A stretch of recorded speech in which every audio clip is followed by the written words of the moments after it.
Hey, it's James Taylor here. I was talking with an agent friend the other day. We were at lunch and we were discussing one of his former clients who had huge talent, huge potential, but had kind of flamed out in the creative work that they were doing, had really burnt out and had never realized that full potential. And as we were talking, we were discussing the number of people that happens to, the number of creatives that we work with who possess a natural talent. It's a bit like, you'll see in sports people, some people come to sports very naturally gifted, naturally talented at being runners or cyclists or swimmers. But here's the thing, this is what we were discussing at this lunch, that talent is only the entrance ticket. If you're doing any kind of creative work and you get to a certain level, everyone in the room is talented. It's not enough. What you need to do is you need to make that step beyond and use and harness that talent that you have. Now, how you do that is really investing in two key areas. The first is the craft of what you do.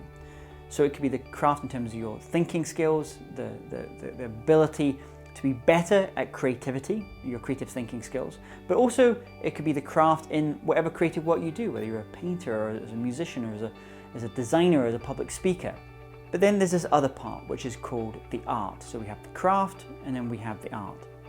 Now the art is a little bit more difficult, a bit more complicated, but where it really comes down to is what is the thing that you can put out into the world, that you can create, that only you can do. And that comes from your history, it comes from your inspirations, it comes from a whole bunch of different factors. But if you remember this idea that when you're seeing other people around you and you think, wow, that person's incredibly talented, everyone that's doing great creative work is talented. Talent is just the entrance ticket. What really great creative people do is they are very good at developing the craft and the art of the creative work. Hope this is useful for you. Hi, it's James here. Did you enjoy that episode? If so, there's two things that we can do to continue the journey together. Firstly, I would love if you to subscribe, give us 5 stars and leave a comment.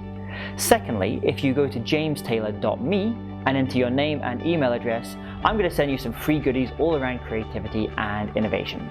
Look forward to continuing the journey together.